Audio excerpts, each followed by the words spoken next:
Doctor Mohammad Yunus ওনার বক্তব্যে যেগুলো আপনারা শুনতে পাচ্ছেন, এই কনফিডেন্স শুধু লক্ষণ নাই, আলামত নাই, কিন্তু উনি কনফিডেন্স দেখাচ্ছেন। স্বরাষ্ট্র মন্ত্রণালয়ে জাহাঙ্গীর আলমে কতটুকু দখল আছে এটা নিয়ে আমার তো কোশ্চেন আছে। বিএনপির বড় দল, তার দখল বেশি, তারা নিয়োগ দিয়ে পরবর্তীতে দেখছে তার এটা নিয়োগ হচ্ছে সব জামাতের। পুলিশের পোশাক পরিবর্তন করলে পুলিশ রিফর্ম হয় না, তো তারা কনফিডেন্স আসবে কোত্থেকে? জামাতের আমির নাস্তিকদের ব্যাপারেও মন্তব্য করার চেষ্টা করছেন। This is a good start. মুখে মুখে বললে হবে না আমি মধ্যমপন্থী, বারবার আওড়াইলে এটা মধ্যমপন্থী হয় না। তারা তো শিবিরের সভাপতিও, তারা তো ওপেনলি ঘোষণা দিয়েছে যে প্রথম আলো ডেইলি স্টারে যে হামলা করার মানে পাওয়া যায় না, মানে নারী পলিটিশিয়ান, সেখানে অভ্যুত্থানের পরে আমরা অনেককে পেয়েছি, তার মধ্যে 6 জন যদি ইলেকশন না করে, this is already national issue.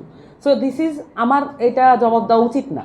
আমি পার্টির এই জায়গাটাতে আমি অলরেডি আমার বক্তব্য একাধিক আমি পরিষ্কার করেছি। তো এটা আমি আপনাদের কাছে মানে আপনাদেরকে আল্লাহ তৌফিক দেখতে, যারা এটার কর্তা ব্যক্তি, যারা এটার জন্য দায়ী, তাদেরকে আপনারা প্রশ্ন করতে পারবেন। আমি কয়েকটা জিনিস একটু বলি। আইন শৃঙ্খলা বাহিনী, গালিব ভাই যেটা বলছিলেন যে আইন শৃঙ্খলা বাহিনীকে আপনি বলেছিলেন যে কনফিউজড মনে হচ্ছে বা ডিনায়ালের মধ্যে আছে। It's not denial. আমি আপনাকে বলি, এই গভর্নমেন্টের মধ্যে এমন পোর্শন আছে যে পোর্শন, এটা বড় পোর্শন, যে পোর্শনটা অ্যাকচুয়ালি চায় এই ধরনের ইনস্টেবিলিটি, এবং তারা মানে এই যে ইনস্টেবিলিটি চায় বলেই তাদের যে রাজনৈতিক মকসদ সেটা তারা পূরণ করতে চায়, সেটা তারা অ্যাচিভ করতে চায়। এই কারণে মাঠ পর্যায়ে এই ইনস্টেবিলিটিগুলো তাদের দরকার হয়। এবং এই অন্তঃশ্বাস শূন্যতা, মানে তারা তো আসলে কোনো রিফর্ম করে নাই, তাই না? পুলিশের পোশাক পরিবর্তন করলে পুলিশ রিফর্ম হয় না, তো তারা কনফিডেন্স আসবে কোত্থেকে? এটা তো এখন লীগের পুলিশ, আর এখন হচ্ছে এদেরকে ভয় দেখায়, মাঠ পর্যায়ে ভয় দেখায় পুলিশকে এখন নিয়ন্ত্রণ করার চেষ্টা করা হচ্ছে, যে যখন যেই দল পারছে।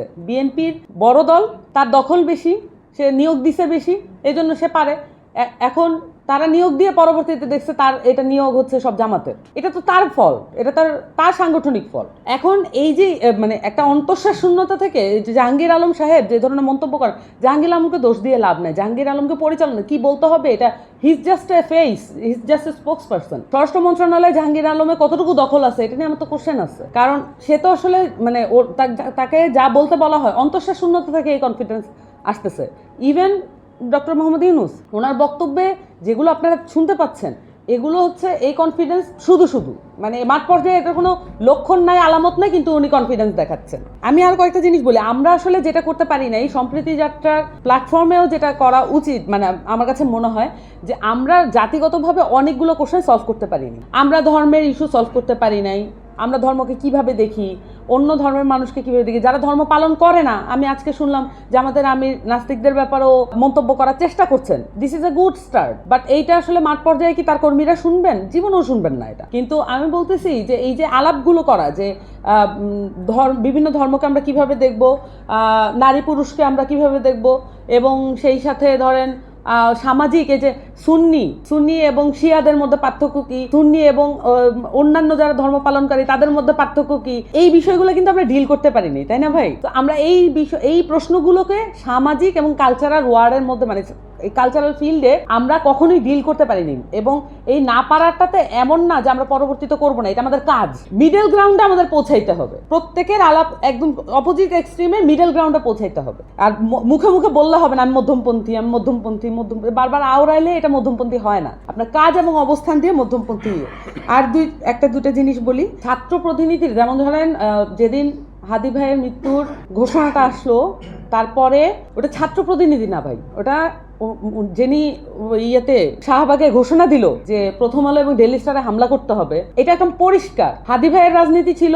প্রথম আলোর মতো আপনারা অল্টারনেটিভ প্রতিষ্ঠান দেন, যে এটা প্রথম আলোর মতো একাডেমিকলি সাউন্ড হইতে পারে। সো জিনিসটা হচ্ছে যে বলেছিল, যারা এই ঘোষণাগুলো দিয়েছিল, তারা হচ্ছে একটা বিশ্ববিদ্যালয়ের নির্বাচিত ছাত্র প্রতিনিধি, ঠিকই, রাকসু বা চাকসুর, কিন্তু তারা তো শিবিরের সভাপতিও। তারা তো ওপেনলি ঘোষণা দিয়েছে যে প্রথম আলো ডেইলি স্টারে যে হামলা করার।